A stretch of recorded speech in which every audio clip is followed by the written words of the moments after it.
This podcast is a proud member of the UUOP Network. Welcome to Season 4 of Rush of Fear podcast, where we chat all things Halloween Horror Nights, Universal Orlando's premier scare event. For tonight's episode, we are deep diving yet another HHN event of the past, this time HHN 2001. So now, let the mayhem begin. What a rush of fear.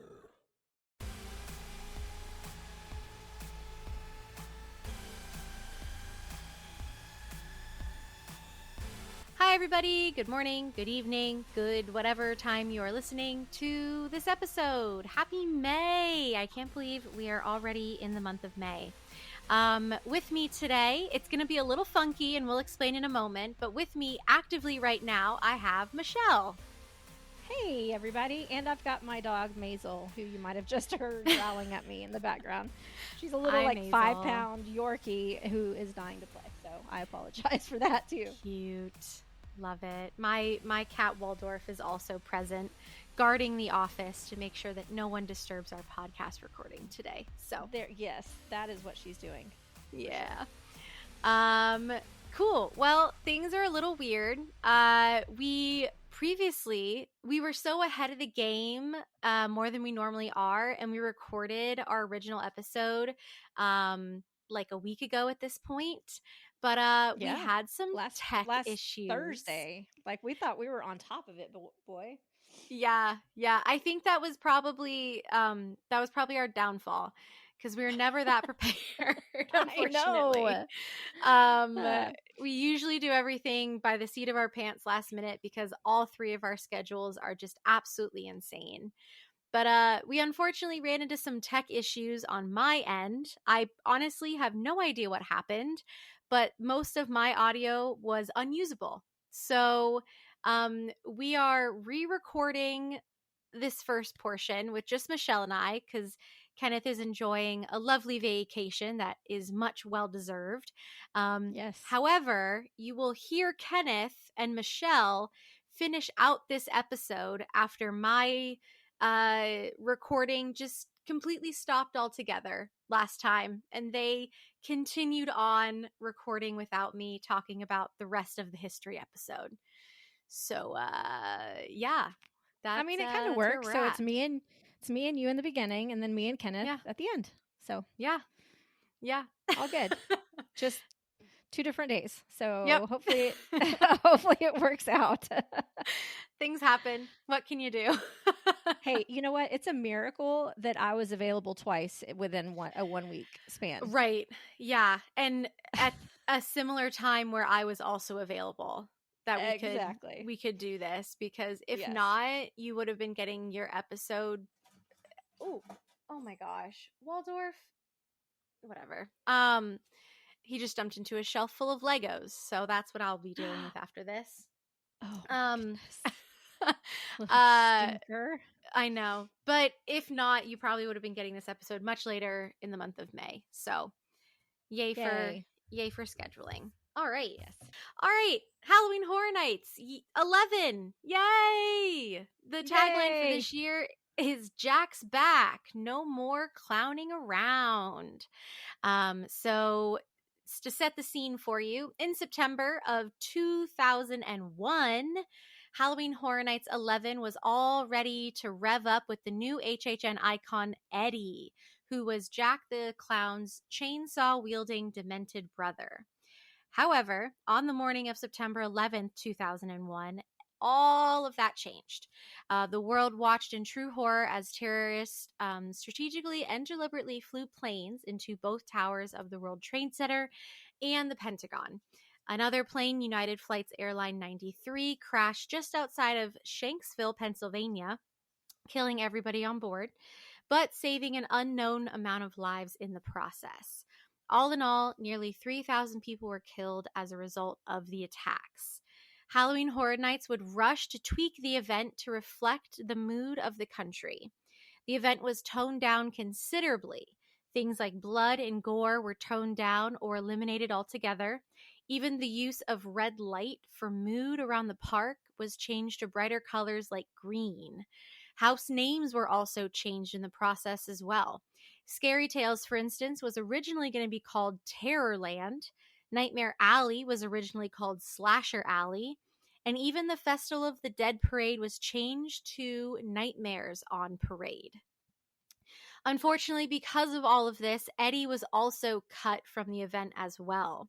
He was scrapped for virtually all advertisements and merchandise almost immediately.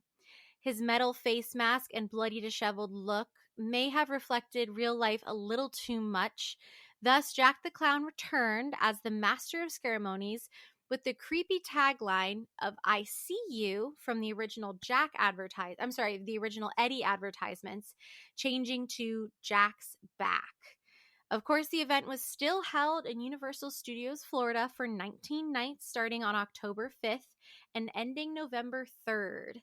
It began every day at 7 p.m. and ended around midnight or 2 a.m. for non-peak versus peak nights. And a single admission ticket had its price increased once again to $46 plus tax, which is conveniently, again, what I paid for gas this week. So look at that. Crazy. Yeah, Crazy. this was definitely a really crazy year for everyone. Mhm. For sure. And we talked about this previously when we recorded before, kind of where we all were on that terrible day. And Maddy was a little baby. You were what, 5, I think you said? Yeah, I was in kindergarten. I was in kindergarten. Yeah, and I think so. Yeah, 5-ish. I think Kenneth said he was in 5th grade, 4th grade, 5th grade. I think. I believe so.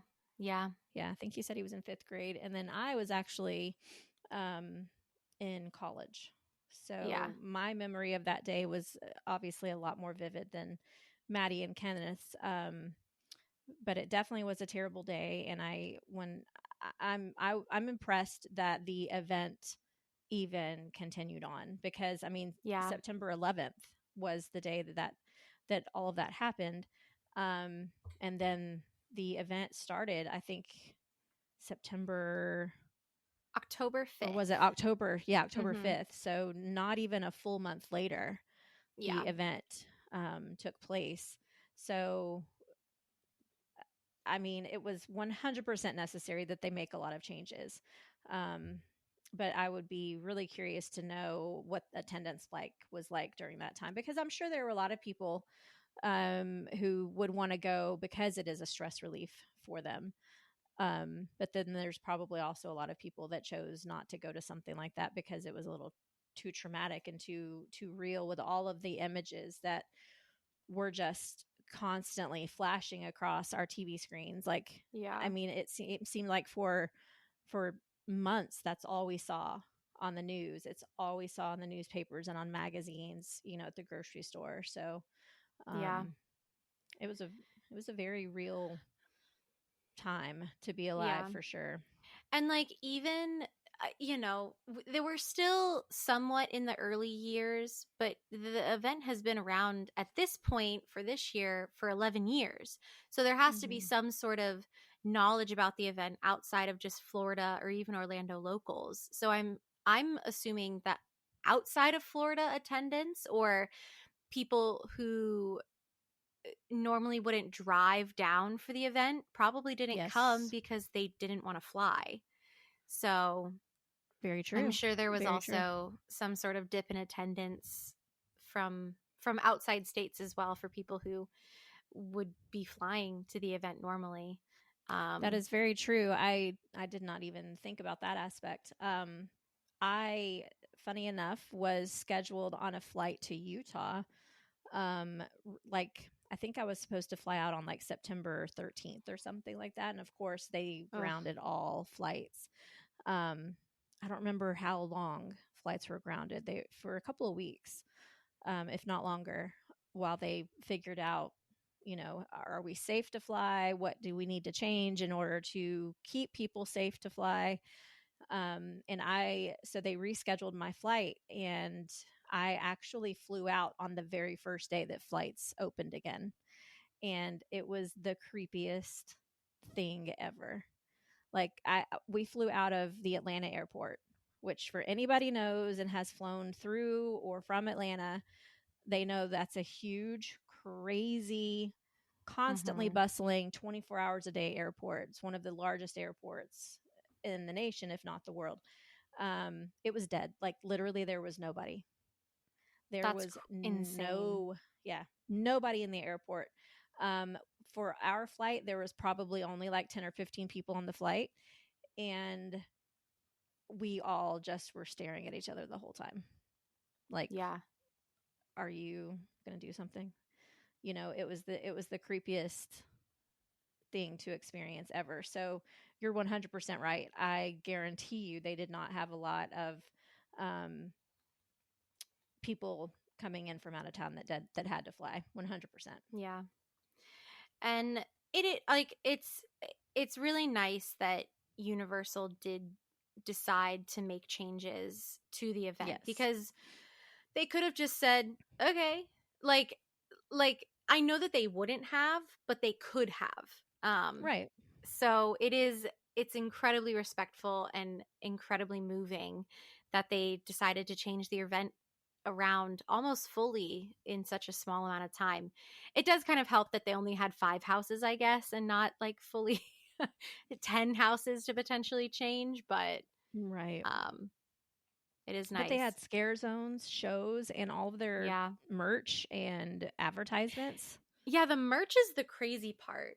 To get that changed in just, I mean, because they probably already had all the stock that they Oh, were going to yeah. start selling already at the park, and like finished and completed with price tags on it and everything. So Yeah. who knows where all of that merchandise went. And then they had to Oh. completely redo advertisements. If it's on eBay, I guarantee you it's very expensive. Oh, yeah, absolutely. Absolutely, absolutely. Like that one time where I went to a thrift store in downtown Orlando and there was a Horror Night shirt from, I want to say it was like HHN 5 or 6. And at this Mm. thrift store, it was like $400. I What? was like, that is insane. That is Somebody who absolutely works there is crazy. an HHN fan. Yeah. I mean, there was a lot of like quote unquote vintage, like Disney and Universal and SeaWorld, like merchandise and t-shirts and things that were going for pretty hefty prices, but this HHN year 5 shirt was $400. And I was like, No, thank you. I'm crazy enough that if I had $400, I would probably get it, but at the same time, I don't have $400 to get that, so I'm just going to look, take a picture, touch it once, and then walk away. Amen. Yeah. So true. All right. Let's chat about the houses. Yeah, let's do Yeah. that. Cool. So, like Maddie said, there were 5 houses this year. We're going to kick it off with talking about Pitch Black, which was in Soundstage 22. It says Soundstage 22 is transformed into a mysterious zone of darkness that has appeared, causing weird disturbances. It's up to you to investigate if you dare.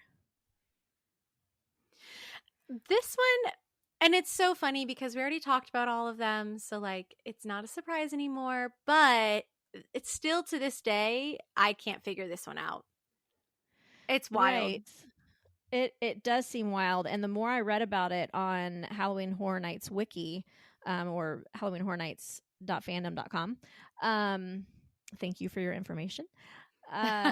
It does sound like something that would really freak me out, 100%. So a little bit further description is, let's see. A government research team has disappeared into this gloom, and subsequent visitors become totally immersed in the dark, moving through a completely tactile experience, being confronted by the fearsome, glowing faces of the warehouse's strange inhabitants. It appears to be just a trip down rooms painted black with weird noises, sound effects that mess with your mind, and occasionally bright strobe lights at the end. The latest info on Pitch Black is that it will be a very tactile experience. Carpeted walls covered in slime, cobwebs, inflatable objects and walls, hot rooms, cold rooms, wet rooms, furry objects, hard floors, soft floors, bouncy floors. Ew. The same site says that there were rooms filled with hair, That's walls disgusting. covered in Vaseline. That's a Ew. hazard. That's weird. Children's voices can be heard in some of the rooms trying to lure guests into areas. There are also noises that could possibly indicate that air guns were used to scare guests. There was a pitch black room with the sound of someone retching. Oh my God. That's awful. Who thought of There this? were, I don't know. We're going to call up Julie Zimmerman. Right? This is creepy. Phone a friend. What a mixture of bad ideas.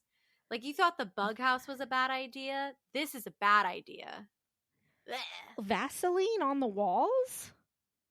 So, like, if you touch the walls, like, you legit got Vaseline on you. That's so gross. Yeah. This would creep me out for sure. 100%. Like, terrible. I don't think they could do anything like this now. No. I mean, they could do pitch black with sound effects for sure, but yeah. But I mean, like, some of the stuff, like bouncy floor, hard floor, like that stuff, sure. A room with hair, okay, fine. It's just like sieve. But actually, to have something on the wall that would transfer onto you, they could absolutely not do now. right. Not at all. There were also wet Ugh. strips of plastic, Awful. air blasts, and crushing walls effect. I mean, the wet strips of plastic, you think about it now, you go through the house on a rainy night or like an incredibly hot and humid night, and the curtains that are in between each of the scenes are wet. Those plastic curtains that I hate. So you kind of get that feeling nowadays, but only in the Right. times where you don't want it. And you're like, please, I hope that was rain on that, not somebody's nasty sweat. Right? So yucky. Oh, ew. All right. So that was pitch black. Yeah. Awful. All right, now terrifying. Yeah. Enter the earthquake queue and become a guest contestant in a diabolical new game where there are no questions, no prizes, and only one rule. Try to escape without losing your mind. Dun, dun, dun. Dun, dun, dun. And we kind of talked about it, unfortunately, in the episode with Kenneth, because Kenneth is incredibly knowledgeable about HHN. He's our encyclopedia. Yes. But this is the very first iteration of the run house, and there have been multiple run houses after this one. Right. And I guess this was supposed to be Eddie's house, ? And then later on in the event years, one of the iterations of Run, you do actually have Eddie in the house, I believe. So this is like our original, the original Run episode. Right. Which is very fun. Yeah. So the house was planned to have been one of the most intense haunted houses to ever exist. Which is crazy. After what we just read with our other house. Right. But of course they had to tone it down and they took Eddie out of it. Run took place within a sinister and haphazard game show, an intricate labyrinth made from junkyard refuse, designed and built by Eddie himself. Considered the most extreme haunted maze in its 10-year history, guests would be thrown into an environment that had no rhyme or reason, only the most diabolical combination of unsettling imagery and dark winding corridors. This maze includes a chain link fence and sliding doors to confuse and cause guests to be separated from their party. The gigantic gameskeeper would use an assortment of chainsaws, baseball bats, garden tools, and nail guns. Optical illusions of baseballs and nails would be directed at the guests. Run was apparently a literal maze with many dead ends. Guests would be heckled by goons if they hit a dead end. The walls of the maze were made of mattresses and chain link fences and would constantly change throughout the house. This meant that guests could continuously go in circles due to the changing walls. What the hell? Crazy. Crazy, crazy, crazy, crazy. Like, I no, I don't. This one would like literally give me a panic attack. yeah, the constantly or like the changing of the maze itself is interesting, and I think we mentioned it last week as well. But like, how, if that was actually true, how is that possible? How did the house attendants kind of make the flow of traffic to where it wasn't confusing and people weren't stuck in the house for hours upon end because they couldn't find the exit? It doesn't make Well, sense. we have to remember that crowds were probably not as insane as they are now. So I'm sure they didn't have the crazy long conga lines at that time, and they might have been able to actually pulse people through. True. In which case, I could see that being a possibility. Like, I mean, I've been to some local haunts that do something similar, and the scare actors are the ones that actually either, kind of heckle you off course, but they also heckle you back on course. So I'm sure that's what they were doing, is they would like mess with you, and then eventually somebody would like get you back in the right direction.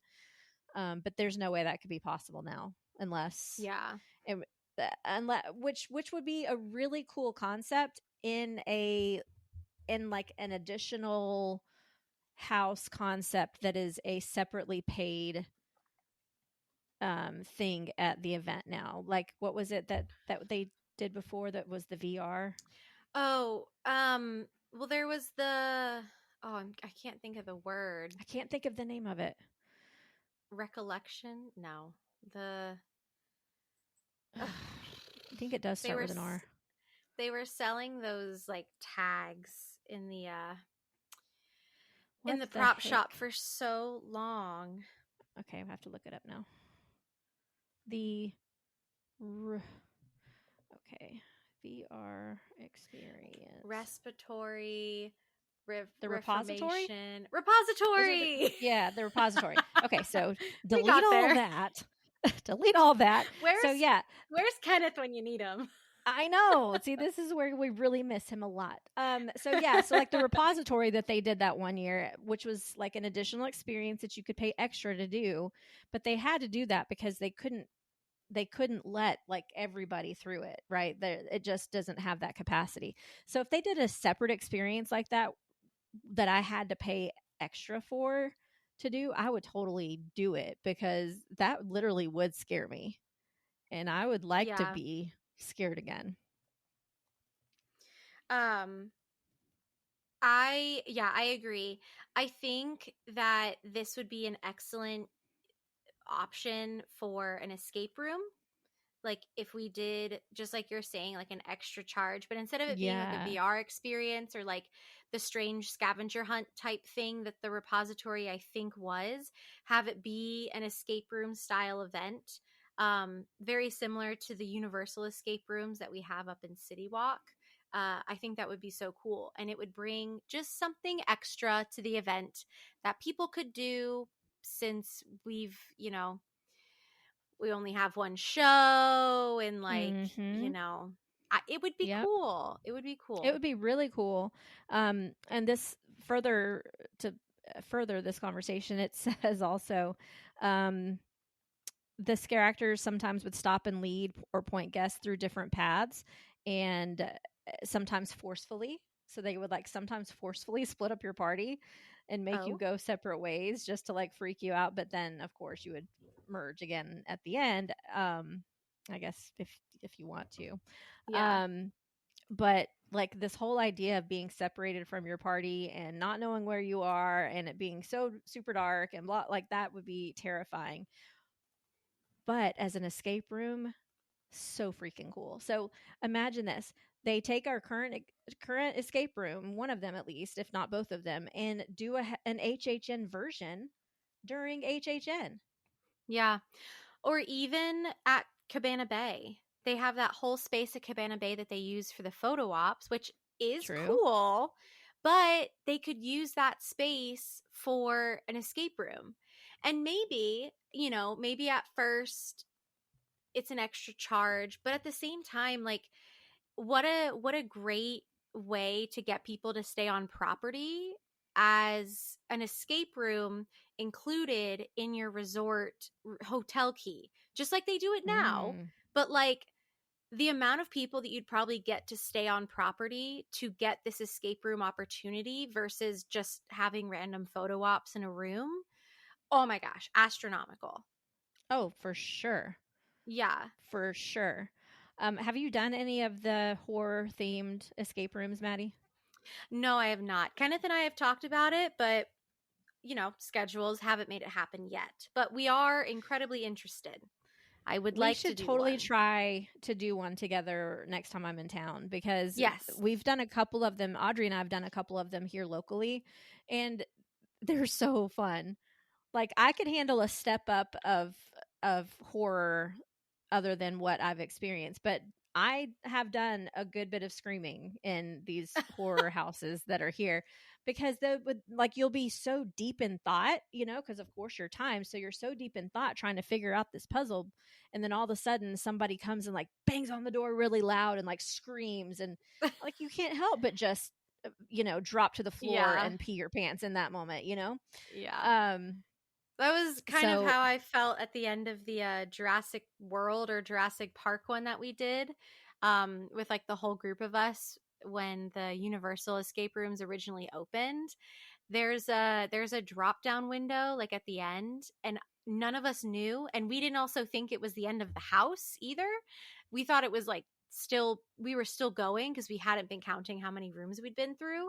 And so all of us, like Jillian and Alexa and I, are all digging through these things on the shelves looking for like a key because we're in this really tiny room, and then all of a sudden there's a drop down, and I'm not going to spoil the whole thing because it is actually a really cool moment, but Jillian and I like fell backwards and were like clutching each other's arms and like screaming. And you would have thought that it was a like actual haunted house, but no, it was I just know. a dinosaur themed escape room. What else would it be? They're so fun though, but like if they would turn one of those escape rooms for Halloween Horror Nights into a legit Halloween Horror Nights escape room with scare actors and make it like super scary, take my money. Like, take Yeah, it. absolutely. Yep. 100%. Yep. All right. Let's move on to the next house. Up next, also in Soundstage 22, we have Scary Tales, which we also have later iterations of this one as well. Yeah. So this one is an abandoned carnival attraction where you find yourself in a nightmarish fairy tale world where there's never a happy ending. Yeah. And I want to say this is the first iteration because it's this original Scary Tales, and then there's like another house, and then there's the Scare Zone, and then there's the house from 28.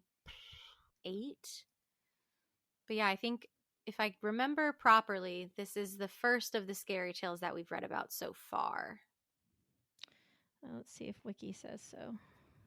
I think. Yeah. Little trivia. This was the first house ever to be awarded with House of the Year. Ah, nice. And it got a sequel the following year with Scary Tales 2. Nice. Yeah. So apparently this story to this house is that many of the famous fairy tale characters that we all know were locked inside of a carnival for 30 years as children. During this time, they mutated and morphed into terrifying adult versions of themselves and seek revenge. With the help of Jack the Clown, they are now able to take their vengeance out on the innocent. So some of the characters that you might encounter were Alice in Wonderland, Pinocchio, the Big Bad Wolf, creatures from the Land of Oz. That's it. Yeah, because Mad Hatter is from Alice in Wonderland. Yeah. What an interesting concept. I would love to see a conversation between Jack and Alice. Right? Or like or Jack the Mad and Hatter. Dorothy. Jack and the Mad Hatter. Oh my God. It's like looking into a mirror. I know. That would They're be so both cool. Crazy. Yeah. So like I liked the Alice house that did you do the Alice house that was here? No. Sadly. That was right before me. That was right before you. Yeah. So that was good. And I loved the Scary Tales Scare Zone. That was my very first year going, was during Ugh, the Scare Zone. I It was wanted to very see good. it so bad. It looks so neat. It was so cool. Um, I liked the Scary Tales house in 28. I know a lot of people were really underwhelmed by it just based on like the other Scary Tale versions that they'd had before, but I thought it was pretty cool. I liked the Wicked Witch of the West like flying as you first went in, and the Humpty Dumpty scene was really funny with like all of the soldiers covered in hot egg. That was pretty cool. I don't yeah. know. It was cool. It was neat. I'm just kind of perusing through like the description of all of the different rooms in this house, and this one caught my attention. It said guests would then enter a room with an acid, quote unquote, filled bathtub. 3 corpses could be seen inside of it from the rub a dub dub rhyme. And a scare actor would jump out from a curtain behind the bath. So, like, while you're walking through this house, it said that there's like a narrator voice over you that's kind of Yeah. telling the rhyme. So, can you imagine, like, rub a dub dub, 3 minute, what is it? Not 3 men in a tub. I think it's 3 men in a tub. Is it 3 men in a tub? I think That's so. weird. I never thought about that until I'm an adult. I'm like, okay, that's True. really interesting. Yeah, this sounds like a kind of a fun house. Yeah. Interesting though that it was originally going to be called Terrorland. That doesn't flow. Like, if I think Terrorland, I am not thinking fairy tale creatures in a carnival. But Scary Tales, that maybe it's because the word fairy tale has like this, like it's just a play on words, so it makes a lot more Right. sense. But I think Yeah. I prefer Scary Tales as opposed to Terrorland. It sounds like a really I do bad theme too. park. Yeah, I do too. Yeah. I like Scary Tales better. I think that was a good change. Mm-hmm. Oh, this was interesting too. One of the last rooms was pitch black, with the floor made to feel and smell like guts. When Which the is lights flickered disgusting. on, yeah, when the lights flickered on, guests would see that they were standing on rotten guts, when in fact they were actually just standing on a glass floor. But how did it feel like guts if it was glass? I'm assuming they used a similar like ground texture as those bouncy playgrounds, you know, like the weird astroturf that has a bounce to it, something like that. Yeah. Okay. But at the same time, I have no idea. Were you just what do walking guts smell through like? bad? Guts smell bad, I can assume. Okay. I can't think of a like like if you accidentally left your grocery bag that had some sort of like hamburger meat in your car on accident in the Florida summertime, something good like that. God. Okay. You know, things slide under the seat. You never know. You took a hard turn. Your groceries not let tumbled. the ground beef slide under the seat, okay? Let's just not let that happen. That sounds disgusting. Yep, but it's probably what it smelled like in this house. Yeah. So fun fact is the revolving tunnel did appear in this house. Nice. Which is cool. As have you gotten to experience the revolving tunnel yet? Yeah, there was one in Beetlejuice. Beetlejuice, that's right. Mm-hmm. There's this. It was also in the Alice house. Ah, that makes sense. They make me a little nauseous. I don't get nauseous a lot of other, times in my life. I'm not super prone to motion sickness, but there's something about it. And like, obviously that's probably what it's made for, but I'm one of the people that kind of like hold onto the railings and just look down at my feet until I get to the end. Because if I look up, I will tumble. I don't know why. Me too. And to make it worse, the Alice house, I'm sorry, I keep calling it the Alice house. I know that's not the name. Kenneth. We know what you're talking about. We need you. You also were wearing 3D glasses at the same time. Oh, so that is like a recipe for disaster. Yeah. And there were like black light, like neon all around you. So it was very, very difficult to walk through. What was that house called? Wonderland. Asylums in Wonderland? Asylum in Wonderland. Yep. Yes. Good job, Maddy. Oh, haha, huzzah. Thank Huzzah. you. Sweet. That was the wonderful Scary Tales. Heck yeah. So let's go next to Maddy, why don't you tell us about the next one? And I'm leaving it over to you because you're not really talking much in the whole second half of the show. So That's fair. That's fair. All right. So our next house is called Superstitions. Explore Nazarman's, a hidden warehouse filled with ancient relics and urban legends that will have you believing in the supernatural. Okay, I very briefly remember y'all talking about this because I think this is where my audio last week started to kind of get really bad and I was trying to fix it and not really present. So I remember y'all kind of talking about this one and freaking out, but I'm so excited for you to tell me about it again. yes, we were kind of freaking out because some of these mythical creatures that they mentioned were in this house were Hookman, which I don't know who Hookman is, but Chupacabra. Oh, We had no idea that Chupacabra had been like featured in a different house before the actual Chupacabra house, yeah, that's sick. which is very cool. Yeah. I mean, it And makes then sense, but yeah, and Bloody Mary was there also. So oh, instead of like the current, it seems like the current themes that we've had going on over the past 4 or 5 years at Halloween Horror Nights is there seems to be always some kind of a mythological creature house, like the Yetis or the mm-hmm, Chupacabra, whatever.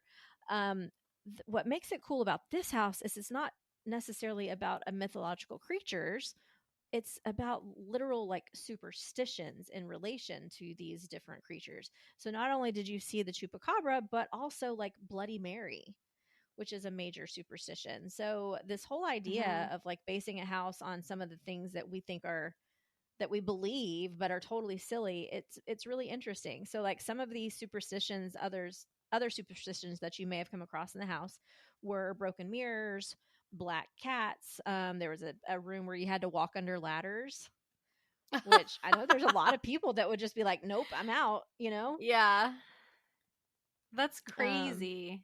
yeah, I'm reading through it right now.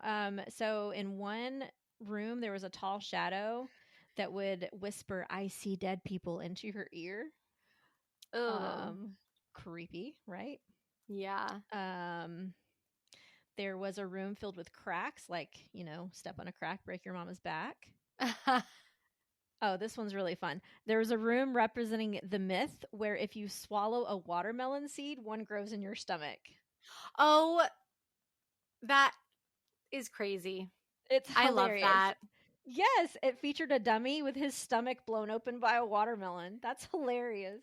That is Ah. so utterly disgusting, but that's such a huge fear that I still had until very recently. Oh. like, like watermelon seeds, I was always so cautious, and like apple seeds, I don't know. It's scary. I'm like, okay, yeah, probably a watermelon is not going to grow inside of me. However, what if something else Probably? happens? We're still saying probably, Maddie? Probably. I don't know. Like, do we not know how things grow from seeds? Like, they need dirt What and if they I need ate dirt? sunshine. I don't think there's sunshine in your stomach. And they also need not a very hostile environment. And I kind of have a feeling your stomach acids will not allow anything to grow in there. Just That's saying. fair. But like, don't apple seeds and watermelon seeds also have like arsenic in them or something? Like, if you eat enough watermelon seeds or apple seeds, like you get like arsenic poisoning. Am I dumb? Is that a dumb I, thing? I don't know. I've never heard that, but I mean, hey, we're talking about the superstitions house, so let's throw True. some arsenic in there next time. Or like the bananas. If you eat like a certain amount of bananas What? in your entire lifetime, you'll die from a no That's what you get from bananas. potassium But I poisoning don't or think it would something. be in your lifetime. I think it would be like in like once in a All short at amount once. of Oh, time. that's a lot of bananas. Do you have like a fear of fruit, Maddie? No, I love fruit. I think we're needing some therapy. Well, I I think mean, I think everybody could do with some I therapy. think we're learning something about Maddy right now. I have a lot of irrational fears. Yes, Maddy would like to see a haunted house based on scary fruit. Yeah. It's the whole veggie fruit like kitchen cabaret, but really run down animatronics from Epcot. Yeah, like give Food Maddy a rocks. VeggieTales, give her a VeggieTales house, and she's terrified. Oh, actually though, that may be why I'm fearful of fruits and veggies. I was unfortunately raised on VeggieTales. So, Oh, you poor thing. I know. I know. We'll have a that's a whole nother thing to unpack. Moving on. Okay. So, because we keep finding shirts that we now need a shirt of with Maddy and like scary fruits and vegetables chasing her. Add it to And the we need list. and it could say the scary tales like emblem from the house, and then you cross out scary and put veggie. VeggieTales. Yep. That's Let's make very it happen. silly. Let's make it happen. Lordy Oh Maddy. my. All right. Well, tell us about the next house. All right. Well, our last of the 5 houses is The Mummy Returns, The Curse Continues. In the earthquake queue, based on the hit movie, venture through a maze of tomb like corridors and dark caverns in the Temple of the Scorpion King, where danger lurks around every corner. I have opinions. First of all, what is the title of this house and why is it so confusing? The It, Mummy that's this returns. The curse continues. it feels weird in my mouth and my head. Like it's the same 3 words, just like Twice. twice. Yeah. Yeah. Anyways, So it was based on the movie that yeah. came out, The Mummy Returns. So I Yes. guess maybe they just added that the curse continues. Uh, who knows? Universal is I don't known for know. their ridiculous names of things. Apparently, for a long time, that's been the case. Yeah, a really long I think time. I think when they hire like the creative person that's supposed to name things, are like, so do you know how to name things with using many words? Because if you are too terse, then we do not want you. Yeah. If it has the or and or a in it at least 3 times, you're golden. Yeah. Oh, here we Just go. Here we all of go. the conjunctions. So here's a little answer for you, Maddy. So the original house title was The Mummy Returns, Temple of Terror. And then because of 9/11, they changed it to that makes The sense. Curse Continues. Very valid. Yep. So there you go. This was in the earthquake queue, as you said before. Did we have a Dwayne The Rock Johnson Scorpion King face character? Because that would be intriguing. I don't believe they did. Missed opportunity. However, there were lots of cobwebbed corridors of darkness. That makes sense, cobwebs. I guess. Don't know how I feel about the cobwebs. It's just vintage Sif stuff in face. It said the house apparently had many different scare actors hiding behind lush walls. One grassy wall held a sarcophagus that would lean forward to attack guests. There were also many mummies and pharaohs that would chase guests around the house. There were also reportedly moving floors. Ooh. Nice. And there were also there was a collapsing walls room, and scare actors would come at you from above. What? That sounds pretty cool. That's sick. I'm going to see if there's a video of this house. It's probably going to be really terrible quality, but I'd love to see a video of this house specifically. That sounds awesome. Like I wonder, collapsing walls room. That's interesting. It's an interesting concept that I don't think I've experienced that in any houses since I've started going. No, I don't think so. I don't think I've experienced any walls moving at all. No. No. Like No, I don't think boo so. holes like M- would open up and stuff, but not like an entire wall, Yeah. right? I mean, Right, like, Kenneth? insert Kenneth here. Yeah, not that I can really think of. It seems like it would be in a very like elaborate reset process in between each Yeah. scare.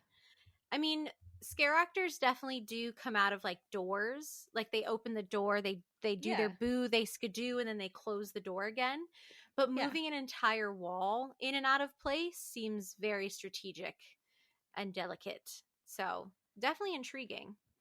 Um, I mean, it seems like a really cool concept, and I guess that they could I well, today's world with everybody being so sue happy, of course the biggest issue is safety.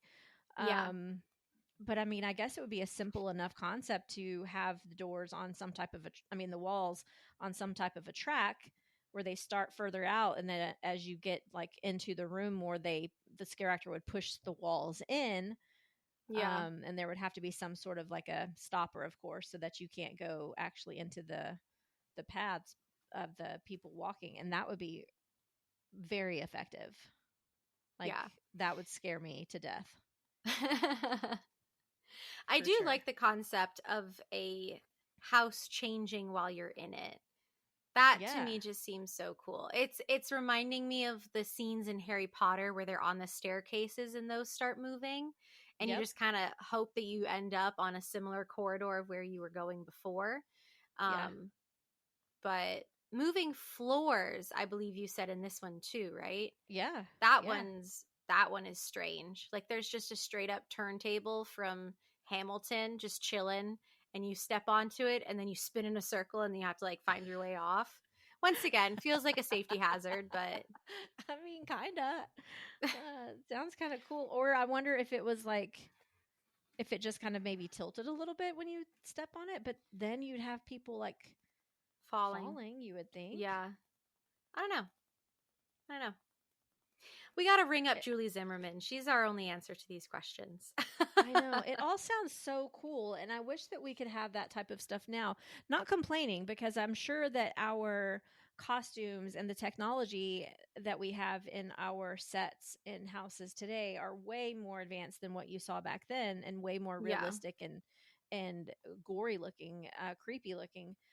But some of this like innovative technology that they had to just kind of come up with, um, in order to get some type of a reaction from their guests, it sounds really cool. And I feel like some of that stuff is missing from today's houses. And like we said, I mean, it's purely for liability reasons, obviously, but I really would like to go back to some of these first houses purely to experience some of these like quote unquote unsafe Yeah. aspects of houses, right?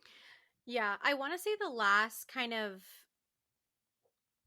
and I don't even know how to put it, the last kind of interesting type of floor slash wall situation that we had was in Seeds of Extinction, maybe with there was the path where you could either go the one path that was on the tilted like wall, or you could go the Mm-hmm. straight path. And there was a house attendant right there at the fork in the road that was like, it's tilted. If you want tilted, go to the left. If you want normal flooring, go to the right. Yeah, um that's true. and then towards the end of the event, they were just like, okay, this is not working. People are so confused. They can't merge back together. So we're just going to cut the tilted floor and everybody goes straight, which cut out a whole scare because there was a scare on the tilted floor. And then they had to Yeah. move the scares to the actual straight part of the floor, which was wild. But I don't really think there's been anything since, There was a sadly. tilted floor in um why can I not think of the name of it? Not what was it? Not Lightning Gulch. What was Tomb right of the after Lightning Gulch? Ancients. No, it was like New Orleans swamp themed. What was that called? Up at I the front of the forget. park, the bayou. Yeah, what was that called? Not Bayou Bloodbath, because that's what's in my head right now No. from the University of Florida haunt. It was one of my favorite dang houses. I can't think of the name of it. I'm looking it up. You walked through the riverboat at the entrance. Yeah, swamp. Voodoo something? No. Swamp. Dead Waters. There you go. It was at 27. Yeah. So I did that one once. Yeah. So that one, when you're walking like through the swamp in the boat area, there was a tilted floor there. Oh, okay. But I think it was I a vaguely stationary remember tilted that. floor. It didn't move. Right. The moving part, crazy. Yeah. Yep. So They should. it sounds like a pretty cool year. Yeah, I liked it, and like the Mummy Returns. The mummies are always a great, mummies are always scary.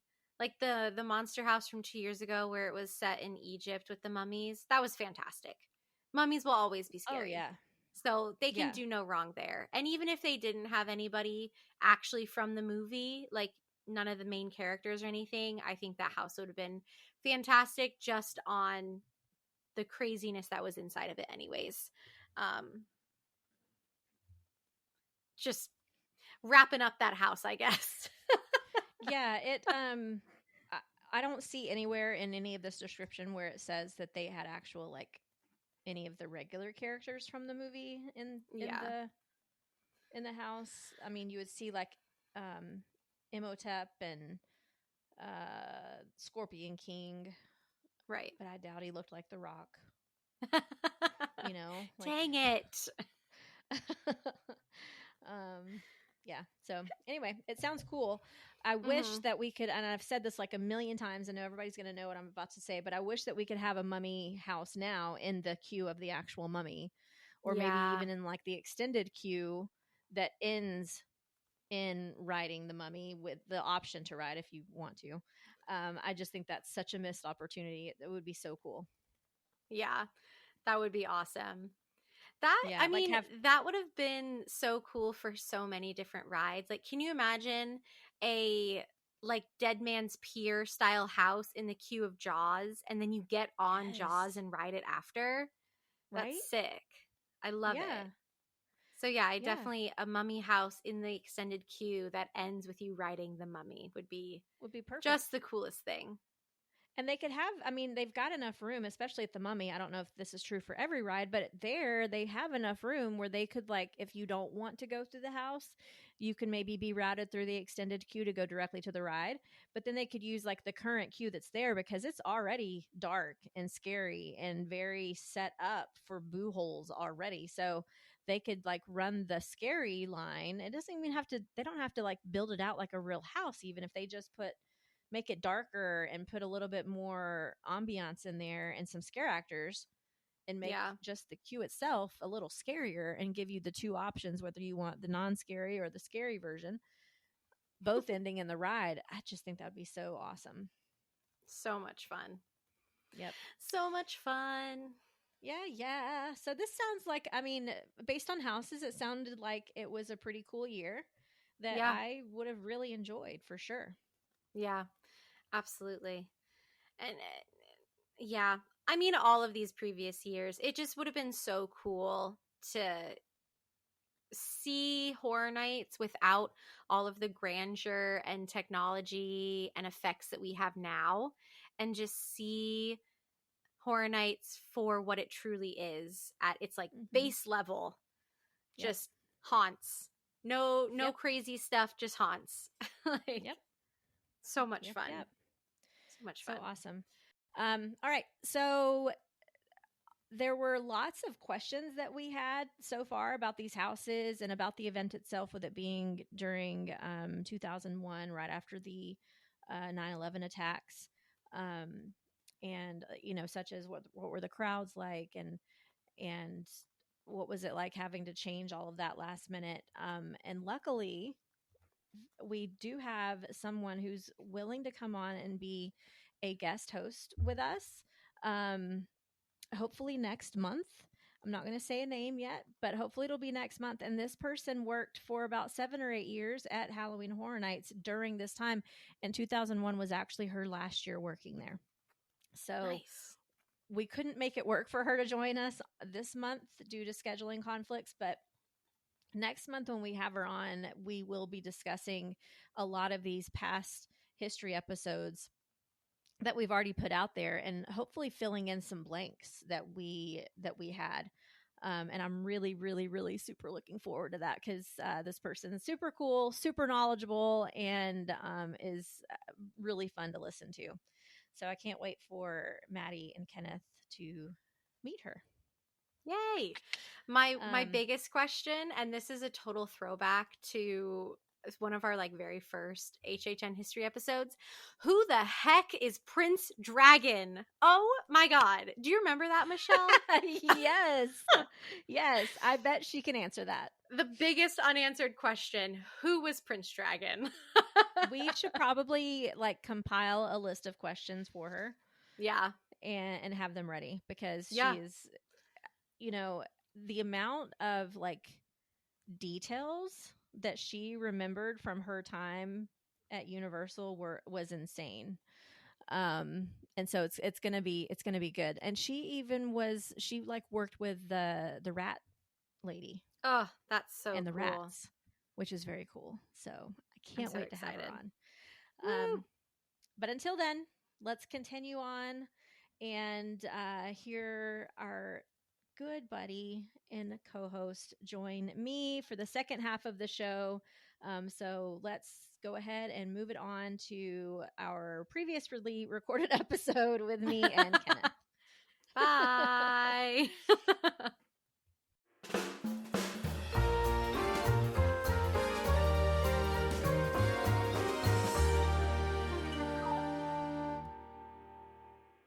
All right. Kenneth, so why don't we hop into scare zones? Okay. So the scare zones, there were 3 this year. This is funny. Oh my gosh. All right, so All right, Maddy, so you'll just listen to us? We're having technical difficulties, guys.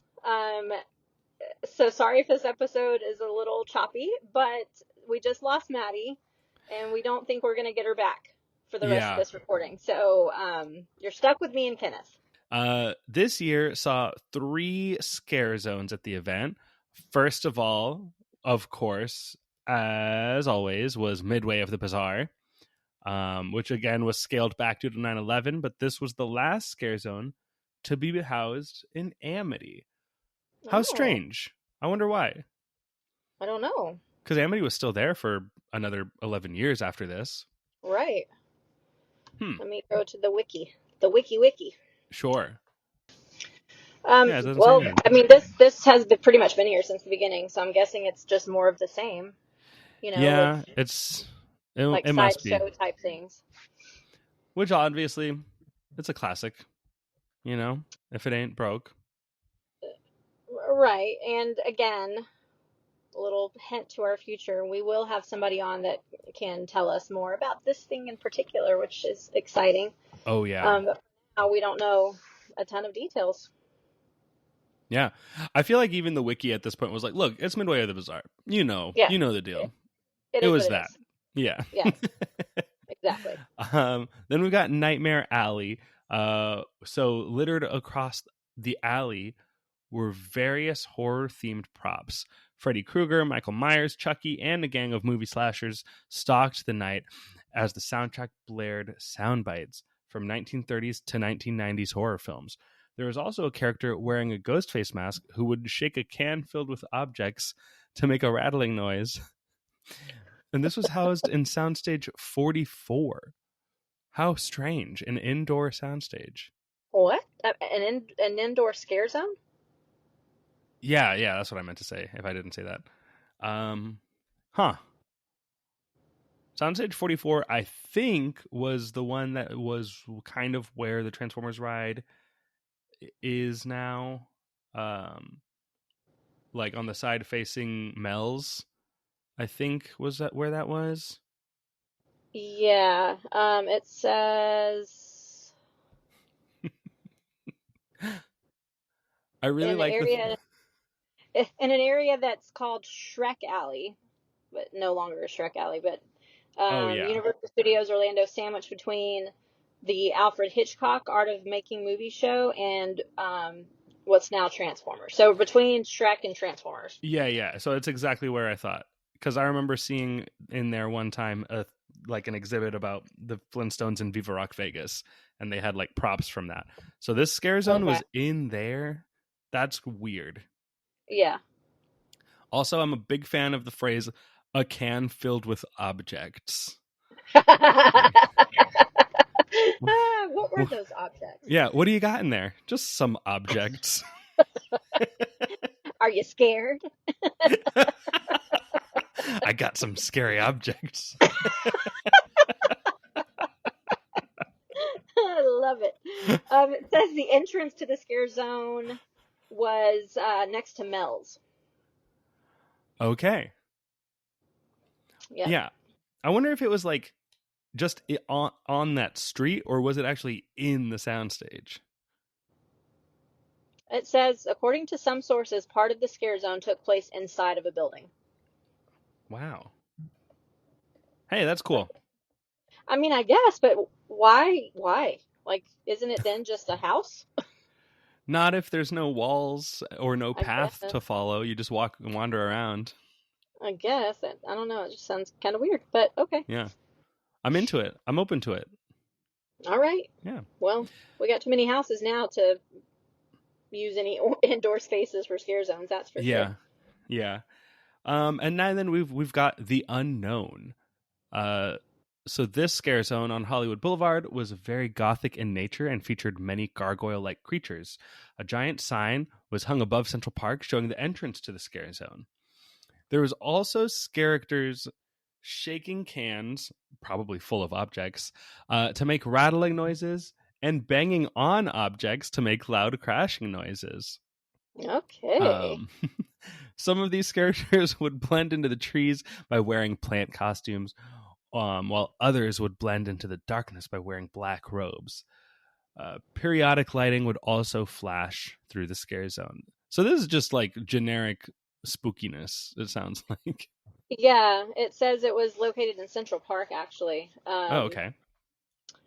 And there were actually two paths, one going along the lagoon and the other going through the trees. That's cool. Yeah. I like that. The scare zone was most likely originally going to be called Dead Zone, but they changed it. Fair. Yeah. And then they adapted Looking this at pictures, into... it looks pretty cool.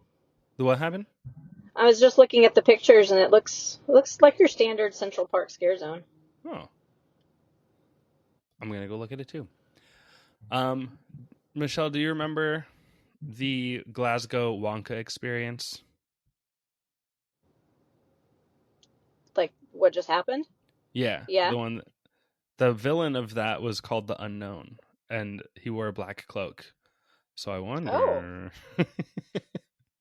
Oh, maybe. These people were like, hey, remember, they went to this year, and they said, I remember that. That was spooky. That was spooky. Let's add this to the Wonka experience. The Wonka experience was basically a mixture of Nightmare Alley and by putting it an indoor scare zone, which it seems like that thing was. And then yes. they got the Unknown from this. Yeah, it looks pretty cool, actually. I'm looking at those pictures too. Oh, the Wonka experience. I just don't even know how anybody thought they could sell tickets to that, but okay. Apparently they're doing it again in LA. And they're like recreating it as was. Like they're advertising it that way. They're like, you'll get 2 jelly beans. Like that's part of your admission. That's funny. Maddy just sent us a GIF of the Unknown. Look at him go.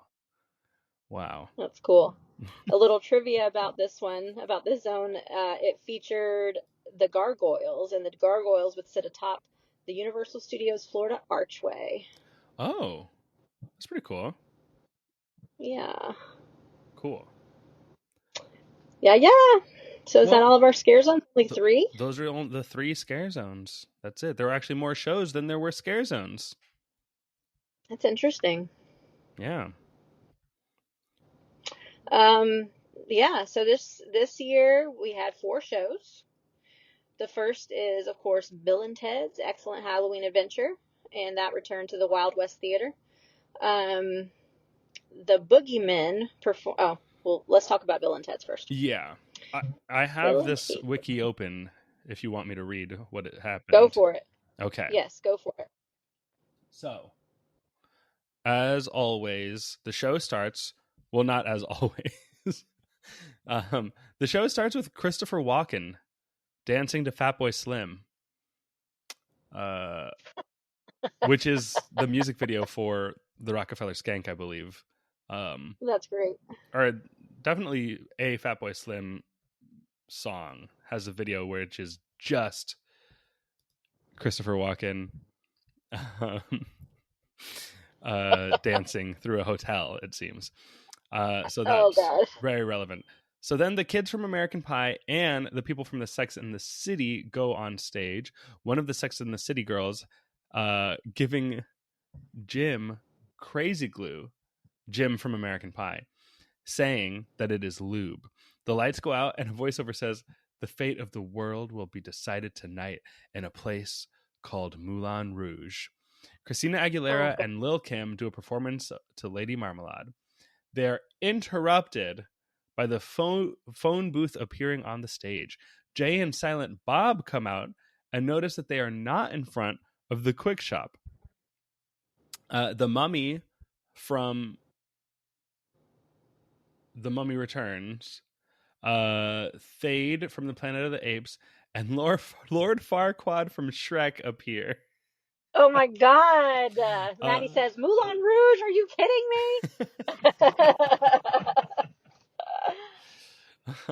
They assume Jay and Silent Bob are Bill and Ted, and they say that they invented a machine called the Populator to retrieve any pop star from any point in time to rewrite history in favor of the villains.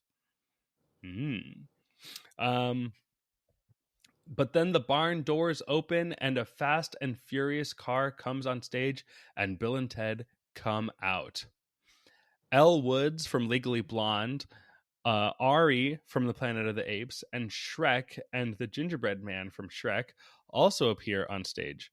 Harry Potter overshoots the stage on his broom and falls on the building facade.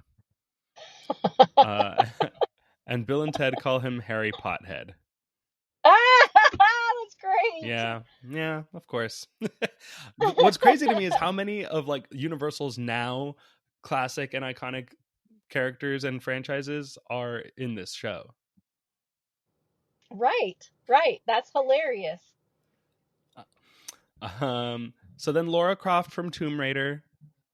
Her name is Lara, not Laura. This thing doesn't know what her name is. Lara Croft from Tomb Raider, Ace and Gary from the ambiguously gay duo, and Taylor from the Planet of the Apes appear, while Jay and Silent Bob turn into Blunt Man and Chronic.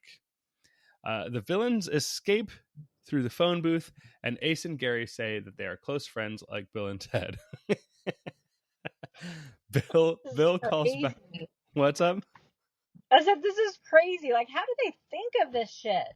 Oh my God.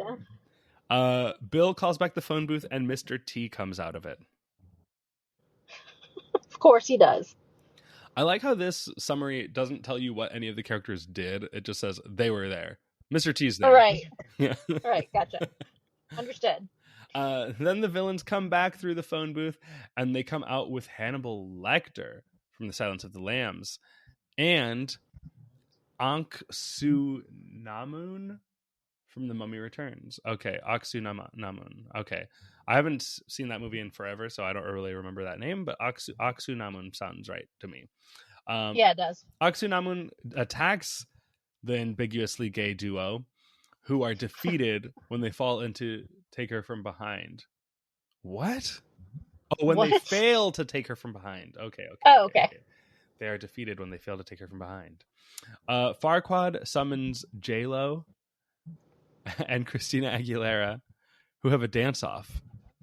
Ari outdances them both and defeats them. Hannibal runs after J-Lo and chases her off stage, saying, "There's always room for J-Lo." Okay.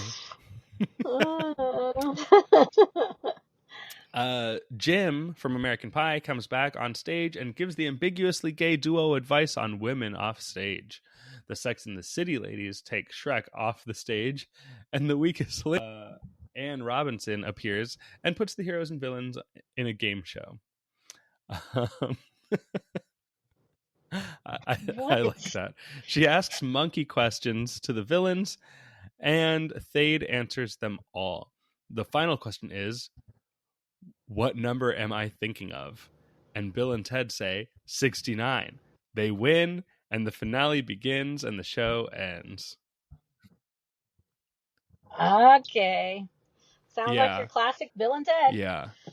And God, Maddie's like beside herself that she wasn't here for this iteration of Bill and Ted's, because it's like all. Yeah, we got Fast and Furious, we got Shrek, they kept writing J-Lo as in like Jaylo, and it kept making me want to say Jay Leno. But it's not Jay Leno, it's J-Lo, Jennifer Lopez. Same difference. Same difference. Well, okay. I like the weakest link. Good old Bill and Ted's. Yeah. All these things that were huge this year, like I guess American Pie 2 would have been coming out this year because I think the first one is from 99. So this like 99 and 2001 were the years of American Pie and The Mummy, big hits for Universal. Yeah. And an appearance Harry by Potter, Harry Potter. yeah, That's because great. that movie wasn't even out yet. The first movie came out in November 2001. So this is ahead of the game. That's funny. That's awesome. I miss Bill and Ted. Yeah. And it's absolute stupidity. Elle Woods, that's right. Elle Woods. Maddy said this one was made for her. Yep. All right. Well, let's move on because we got 3 more shows to go. So the Boogeymen, they performed at the Pantages Theater. Is that how you pronounce that? Experience the terror of the scariest film Mad Men ever to slash the silver screen. Just keep telling yourself it's only a movie. It's only a movie. Or interesting. Is it? The Pantages Theater is where the horror makeup show is. So. Oh, okay. Yeah. I didn't know that had it's on the marquee above the sign. Okay. Which and the Pantages is a real like Broadway style theater in LA. Which the front of it does not look as nice as our fake one at Universal here. Okay. Wow. So this show makes reference to a lot of movies and a lot of characters. So it's almost like a Bill and Ted's, but yeah, that's interesting. So what is the Boogeyman? It seems this wiki seems to say like talk about it as if it's a thing we know. In the theater, they played clips from Boogeymen, the Killer compilation. Movies used Hellraiser, Nightmare on Elm Street, Wishmaster, Texas Chainsaw Massacre, blah, blah, blah, blah, blah. Characters all on one screen. Pinhead, Chatterer, female Cenobite, blah, blah, blah. Like a whole bunch of characters. But what did they do? Was it just playing clips of movies? Yeah. Well, I'm looking at the Wikipedia for Boogeymen, the Killer compilation, which is a horror compilation video released in 2001 by Flixmix. Marketed as the Killer compilation, the film consists of 17 scenes from notable revolutionary horror titles, along with short screens describing the apropos villain. So it's got stuff from Pinhead it's got Hellraiser, Nightmare on Elm Street, Wishmaster, the Texas Chainsaw Massacre, Scream, Leprechaun, Child's Play 2, Candyman, The Ugly, I Know What You Did Last Summer, The Guardian, The Dentist, Phantasm, Puppet Master, Psycho, Jason Goes to Hell, Halloween, and Jack Frost 2, Revenge of the Mutant Killer Snowmen. So it was literally just a compilation of clips from all those So movies. I guess they're playing on those screens like they have at the I guess horror so. makeup show. Okay, then. That sounds really Yeah. weird, but I guess it's an opportunity to sit in Honestly, the yeah. AC If and they rest opened your that feet. thing and said, "Hey, just come in here and we're going to be playing like clips from stuff," I would be in there. I'd get a drink and just sit in there for like 20 minutes. Yeah, You I know? mean, yeah, I would. I don't know that I would want it marketed as a show though. Like, I don't know. It doesn't seems like a rest stop, not an Yes. entertainment Also, the option. idea of it saying like, "Just tell yourself it's only a movie. It's only a movie," or is it? Well, yeah, it is. You're just playing clips of movies. Right. Like, wait a second, it really is. That's It's not really all even. it It's just clips. is. Yeah. Okay. Interesting. All right, let's move on from that one. The next one is at the animal actor stage, and it's called Dangerous Delusions, or Delusions, I guess. Internationally acclaimed illusionist Franz Harari, designer of large-scale stage illusions for concert tours by Michael Jackson, Alice Cooper, and others, performs feats of mind-bending magic. We need magic back at Horror Nights. Yes, please. That sounds cool. Yes. We need it. That sounds awesome. I'm trying to see what some of his. Of course, it doesn't say anything more about what some of his illusions were. It just says illusions and other dangerous stunts, and it performed 4 times nightly. There's a video of it on YouTube, but I'm not going to sit here and have you listen to me watch it. So maybe we can share videos of these exactly on our social media stuff. Exactly, because we are getting more into the age where we're going to be finding more and more actual like videos and pictures of things from the houses. So we'll definitely start linking that stuff more in our social medias for you guys. And then the last show, if you can call it a show, is the Nightmares on Parade. So it was originally the Festival of the Dead Parade, but obviously they changed the name. And the streets come alive with this ghoulish procession of Halloween images that will haunt you forever. Yeah. So basically, your standard Halloween Horror Nights parade, which they had been doing pretty regularly at this point. And these floats look like Mardi Gras kind of style a little bit. Yeah. It says the parade would alternate between Hollywood and New York as the start. Oh, yeah, they're very cool looking floats. We'll be sure to share this stuff because I like those are that big actually glowing really skull, awesome. the big snake. It's pretty. Jack on stilts, it looks like. Yeah. It does look like that. Cool. These are awesome. Yeah. What we missed out on by that's it for shows. The event being so popular now that they could never put a parade in there again. Right. And I mean, I personally prefer the scare zones over a parade. Oh, well, yeah, that's fair. Unless there's a way that they can route the parade so that they don't have to go through scare zones and take away those. I would be cool with having a parade too. Especially a nighttime parade. Those are my fave. Love them. I guess in theory they could if it just went. It didn't It starts at the Esoteric Gate by the Horror Makeup Show.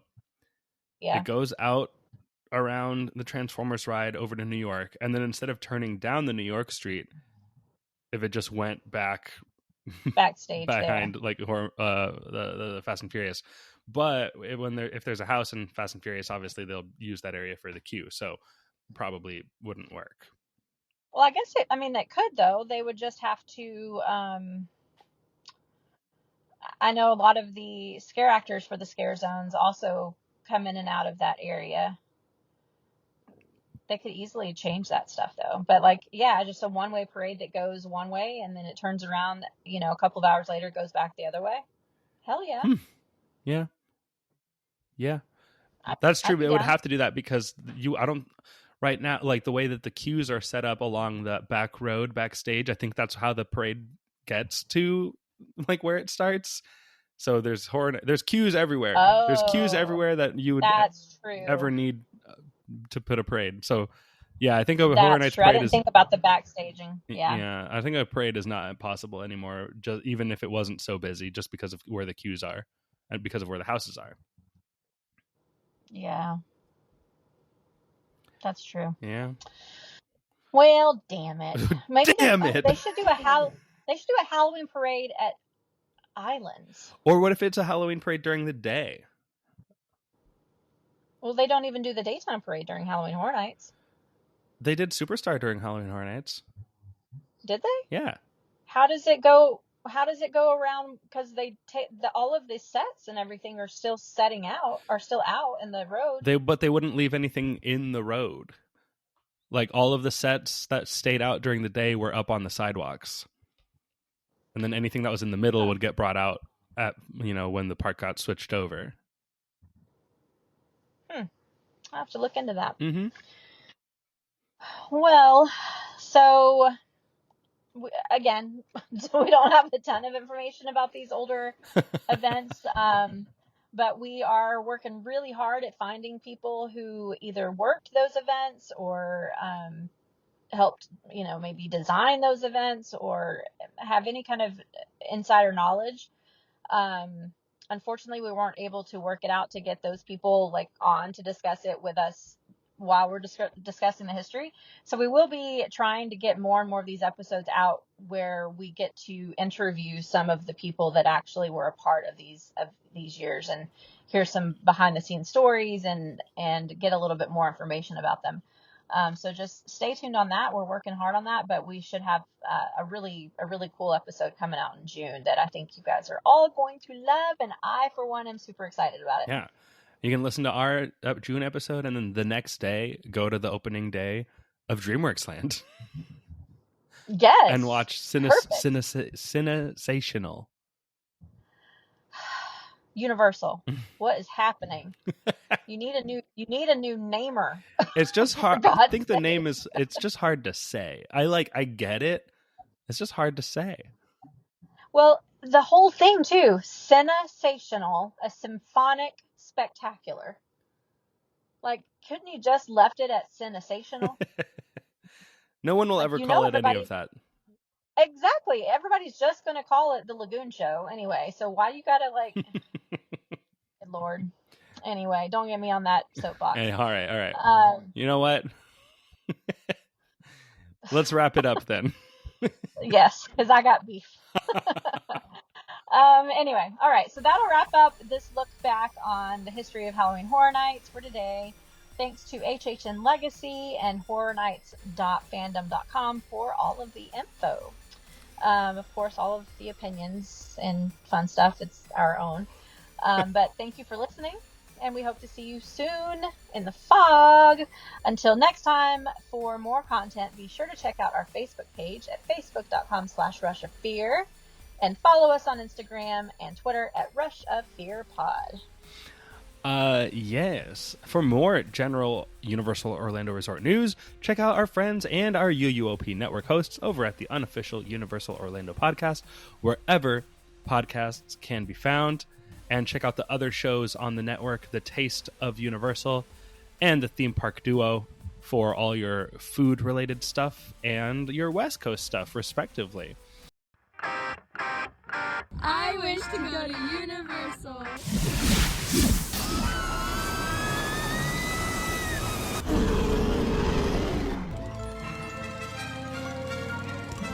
Right, off you go. We'll meet at the edge of the Forbidden Forest. Where can our vacation wizards take you? Just tap the port key at portkeyvacations.com and let the magic begin. Yes, sir. And Kenneth, while you're at it, do you want to tell everyone about our new merch store?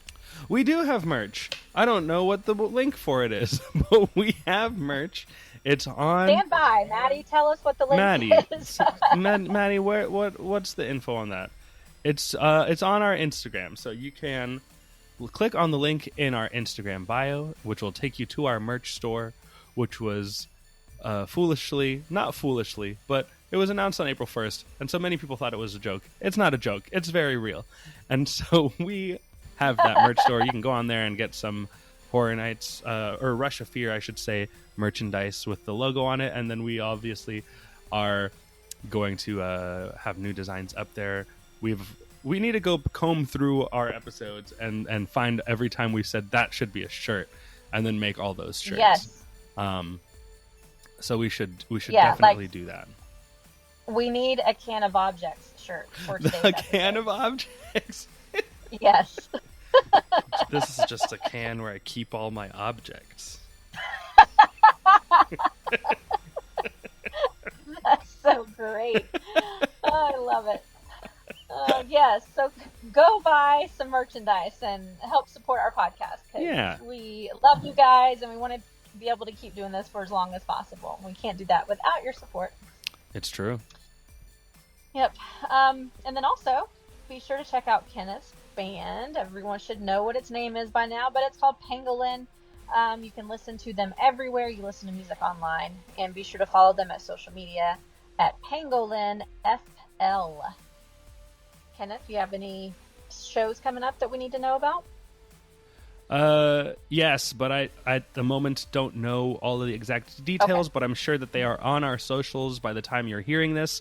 So just go check out any of our social media accounts, or visit pangolinfl.com to see where we will be playing within days of you hearing this, within days of this episode coming out. Yeah, we have a show very soon. It just hasn't been announced as of right now that we're recording, and so I don't know what all the details are.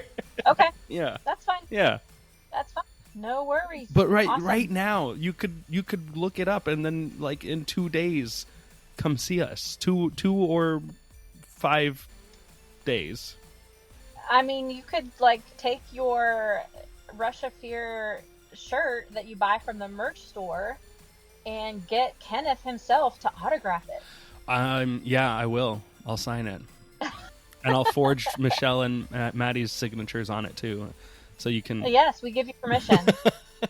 And then I'll get it notarized just to prove that they approved this forgery. Yes. Yeah. That sounds like a perfect plan. Yeah. Do it, guys. And while you're at it, leave us a spooky rating and review on whatever podcast platform you are using. It helps us out, and we always love to hear from you guys. We sure do. All right. Yeah. So I think that is it for now. Thanks for listening, everyone. The podcast has come to an end. Now get out. See you later. Bye-bye.